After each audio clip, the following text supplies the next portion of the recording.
Assalamualaikum teman-teman. Di video kali ini kita akan membandingkan mana yang lebih baik. Berinvestasi di pasar modal konvensional atau syariah. Sebelum kita membandingkannya, tentu kita harus tahu dulu nih, apa itu pasar modal? Tafadhal disimak penjelasan berikut ini. Sebelumnya dikarenakan belajar ini membutuhkan waktu yang cukup panjang, kami sudah menyiapkan sebuah proklip di sini. Apakah kalian siap untuk menaiki proklip ini? Kalau udah, ayo berangkat. Tidak perlu menunggu sesuatu yang tak pasti apalagi kalau tak sehati. Awok-awok. Pasar modal merupakan pasar untuk berbagai instrumen keuangan jangka panjang dengan jangka waktu lebih dari 1 tahun. Seperti saham, surat utang, obligasi, reksadana, dan berbagai instrumen derivatif dari efek atau surat berharga. Berdasarkan Undang-Undang Pasar Modal 08, tahun 1985, struktur pasar modal Indonesia adalah sebagai berikut. Yang pertama ada Kementerian Keuangan, yang menyediakan fasilitas penunjang perdagangan, lalu mengaturnya dalam sebuah regulasi.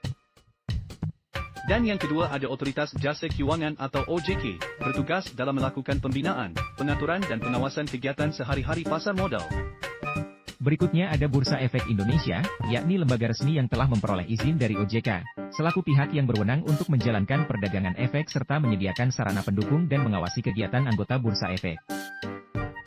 Nah, selanjutnya ada yang namanya Lembaga Clearing dan Penjaminan, yang bertugas untuk menyediakan jasa clearing, serta penjaminan penyelesaian transaksi bursa yang teratur, wajar, dan efisien.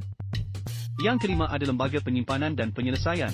Lembaga ini bertugas untuk menyediakan jasa kustodian sentral, serta penyelesaian transaksi bursa yang teratur, wajar, dan efisien. Dan yang terakhir ada Perusahaan Efek namanya. Perusahaan ini merupakan pihak yang melakukan kegiatan usaha sebagai penjamin emisi efek, perantara pedagang efek dan atau manajer investasi. Perusahaan dan lembaga yang baru kita belajar tadi, ialah struktur penting dalam pasar modal.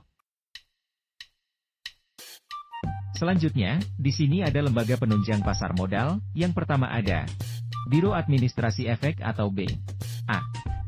Yang kedua ada Bank Kustodian. Dan yang terakhir yaitu Wali Amanat.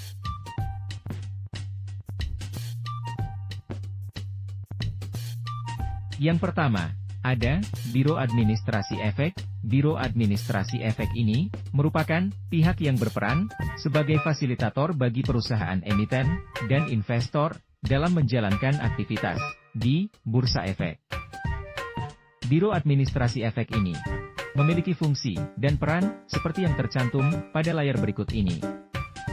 Yang pertama, berperan dalam membantu pengelolaan sistem administrasi efek di pasar perdana dan sekunder. Yang kedua, mencatat dan memindahkan kepemilikan efek dengan kontrak yang telah disusun bersama emiten. Selanjutnya, mendaftarkan saham yang telah dibeli oleh investor. Keempat, melakukan pembayaran dividen. Nah yang terakhir, yaitu melakukan pembagian hak opsi. Yang kedua, ada Bank Kustodian. Bank Kustodian merupakan bank yang berperan dalam pengelolaan dana investasi reksadana, di mana tugasnya menyimpan portofolio efek dan berbagai sertifikat berharga lainnya. Dalam menjalankan fungsinya, lembaga kustodian harus mendapatkan izin dan persetujuan dari Otoritas Jasa Keuangan atau OJK. Beberapa fungsi dari bank kustodian, yang pertama ada fungsi administrasi, yaitu sebagai pelaksana fungsi administrasi. Dalam pengelolaan dana investor, pihak kustodian yang menyimpan dana investor dalam bentuk efek dan surat berharga. Sehingga seluruh aset reksadana dari para investor dititipkan kepada lembaga kustodian. Bank kustodian memiliki fungsi yang kedua, yaitu sebagai pengawas manajer investasi. Manajer investasi sebagai pengelola dana, didampingi oleh lembaga kustodian dalam menetapkan kebijakan. Hal ini dilakukan agar manajer investasi mengambil keputusan tepat, sehingga tidak merugikan investor. Dan yang terakhir, Wali Amanat, menurut Pasal 1 Angka 30 Undang-Undang Nomor 8 Tahun 1995 tentang Pasar Modal. UU Pasar Modal adalah pihak yang mewakili kepentingan pemegang efek yang bersifat utang. Nah, Selanjutnya ada beberapa profesi penunjang di pasar modal yang perlu kamu ketahui. Yakni, ada profesi sebagai akuntan, konsultan hukum, penilai, notaris, dan yang terakhir ada pemodal atau investor. Sekarang, mari kita mulai membedakan syariah dan konvensional. Di pasar modal syariah, sebenarnya hampir mirip dengan yang di konven, cuma, kalau di pasar modal syariah memakai instrumen antara lain saham syariah, sukuk, reksadana syariah, dana investasi real estate syariah, dan efek beragun aset syariah. Sedangkan, di pasar modal konvensional, memiliki instrumen, seperti saham, surat utang, obligasi, reksadana, dan berbagai instrumen derivatif dari efek atau surat berharga. Masih dengan perbedaan, pasar modal konvensional dan syariah, selanjutnya, pada pasar modal konvensional menganut sistem suku bunga, berbeda dengan syariah, YG biasanya menggunakan akad bagi hasil. Yang kedua, pada pasar modal konvensional, emiten atau pihak yang melakukan penawaran umum, tidak tergantung pada status halal. Beta dengan Pazer Modal Syariah, di Pazer Modal Syariah.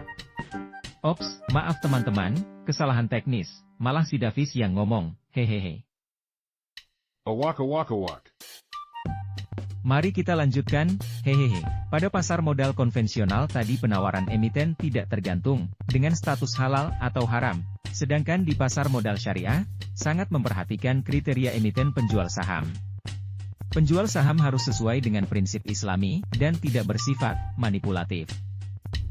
Selanjutnya, dilihat dari segi pemakaian akadnya. Jika kita berinvestasi di pasar modal konvensional, maka dalam transaksi kita tidak akan ada penggunaan akad, karena dalam pasar modal konvensional hanya menekankan kesepakatan tanpa jelas aturan halal atau haramnya. Sedangkan kalau di pasar modal syariah, dalam setiap transaksinya, pasti mempunyai akad, biasanya, meliputi akad-akad seperti, akad kerjasama atau musyarakah, sewa-menyewa atau ijarah, dan akad bagi hasil atau mudharabah.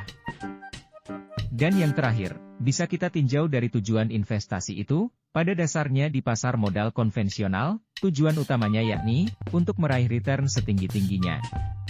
Lain halnya dengan, di pasar modal syariah, hal itu bukan merupakan tujuan utamanya. Justru, kalau di pasar modal syariah, lebih mengedepankan socially responsible investment. Socially responsible investment adalah bentuk strategi investasi yang menggabungkan antara perolehan keuntungan yang sebesar-besarnya dengan kebajikan sosial. Nah, gimana nih teman-teman? Sudah bisa belum membedakan pasar modal syariah dan konvensional? Mana yang baik dan buruk? Mana yang kaya dan miskin? Hahaha, bercanda sobat. Jadi mudahnya gini, jika kamu punya uang untuk berinvestasi kalau niatnya hanya untuk hal duniawi dan bukan akhirat, maka kamu dapat memilih pasar modal konvensional. Dan jika kamu ingin menyapu bersih dunia dan akhiratnya, sudah pasti kamu harus memilih berinvestasi di pasar modal syariah. Hehehe. Karena di pasar modal syariah kita bisa mendapatkan dua benefit, yakni dari segi sosial dan juga dari segi finansial. Dikarenakan kalau di konvensional benefitnya hanya dari finansial. Hore, akhirnya selesai juga perjalanan kita dalam pasar modal. Karena kamu sudah menonton sampai akhir, maka selamat. Kamu akan mendapatkan sebuah informasi yang berharga. Informasinya adalah nama-nama tokoh yang ikut berpartisipasi dalam terciptanya video ini. Hehehe. Berikut list nama-nama tokohnya. Abdul Zahir, M. Ghazi, M. Fauzi, M. Weldon, Rediou Noli. Wassalamualaikum.